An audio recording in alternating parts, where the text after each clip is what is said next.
मती रचित सुसमाचार अध्याय 23। शास्त्रियों और फरीसियों से सावधान।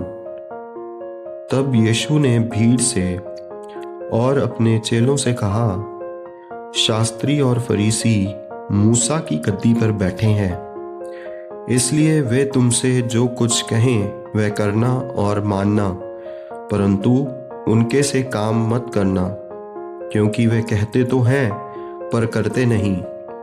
वे एक ऐसे भारी बोझ को जिनको उठाना कठिन है बांधकर उन्हें मनुष्यों के कंधों पर रखते हैं, परंतु स्वयं उसे अपनी उंगली से भी सरकाना नहीं चाहते। वे अपने सब काम लोगों को दिखाने के लिए करते हैं। वे अपने ताबीज़ों को चौड़ा करते और अपने वस्त्रों की कोरें बढ़ाते हैं। भोज में मुख्य मुख्य स्थान और सभा में मुख्य मुख्य आसन, बाजारों में नमस्कार और मनुष्य में रब्बी कहलाना उन्हें भाता है, परंतु तुम रब्बी ना कहलाना, क्योंकि तुम्हारा एक ही गुरु है और तुम सब भाई हो। पृथ्वी पर किसी को अपना पिता ना कहना, क्योंकि तुम्हारा एक ही पिता है जो स्वर्ग में है, और स्वामी भी ना कहलाना, क्योंकि तुम्हारा एक ही स्वामी है अर्थात मसीह। जो तुम में बड़ा हो वह तुम्हारा सेवक बने, और जो कोई अपने आप को बड़ा बनाएगा वह छोटा किया जाएगा, और जो कोई अपने आप को छोटा बनाएगा वह बड़ा किया जाएगा।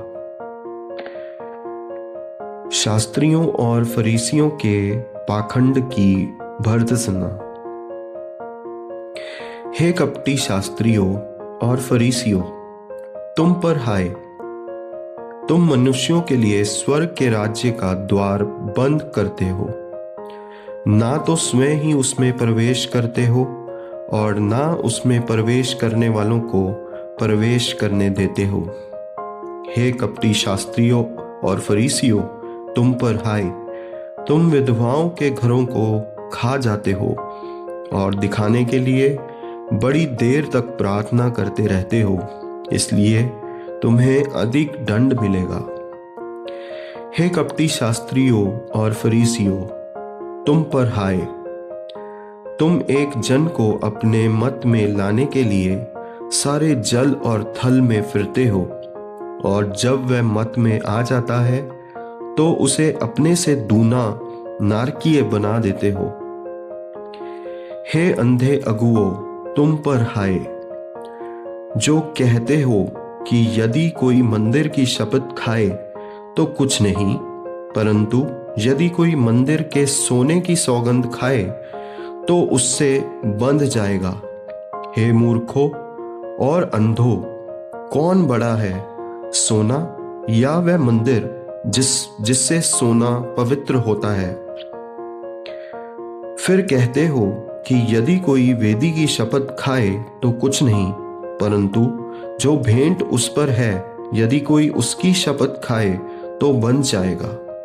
हे अंधों, कौन बड़ा है, भेंट या वेदी जिससे भेंट पवित्र होती है? इसलिए जो वेदी की शपथ खाता है वह उसकी और जो कुछ उसमें है उसकी भी शपथ खाता है। जो मंदिर की शपथ खाता है वह उसकी और उसमें रहने वाले की भी शपथ खाता है। जो स्वर्ग की शपथ खाता है वह परमेश्वर के सिंहासन की और उस पर बैठने वाले की भी शपथ खाता है। हे कपटी शास्त्रियों और फरीसियों, तुम पर हाय! तुम पुदीने और सौंफ और जीरे का 10वां अंश तो देते हो, परंतु तुमने व्यवस्था की गंभीर बातों को अर्थात न्याय और दया और विश्वास को छोड़ दिया है। चाहिए था कि इन्हें भी करते रहते और उन्हें भी ना छोड़ते। हे अंधे अगुओं, तुम मच्छर को तो छान डालते हो, परंतु ऊंट को निगल जाते हो। हे कपटी शास्त्रियों और फरीसियों, तुम पर हाय! तुम कटोरे और थाली को ऊपर ऊपर से तो मांजते हो, परंतु वे भीतर अंधेर और असंयम से भरे हुए हैं। हे अंधे फरीसी, पहले कटोरे और थाली को भीतर से मांज कि वे बाहर से भी स्वच्छ हों। हे कपटी शास्त्रियों और फरीसियों, तुम पर हाय, तुम चूना फिरी हुई कब्रों के समान हो, जो ऊपर से तो सुंदर दिखाई देती हैं, परंतु भीतर मुर्दों की हड्डियों और सब प्रकार की मलिनता से भरी हुई हैं। इसी रीति से तुम भी ऊपर से मनुष्यों को धर्मी दिखाई देते हो, परंतु भीतर कपट और अधर्म से भरे हुए हो। शास्त्रियों और फरीसियों पर दंड की भविष्यवाणी।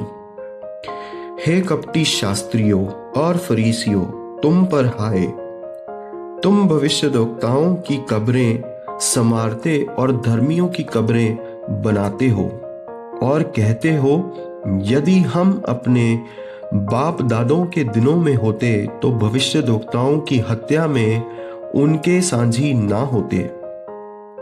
इससे तो तुम अपने पर आप ही गवाही देते हो कि तुम भविष्यद्वक्ताओं के हत्यारों की संतान हो।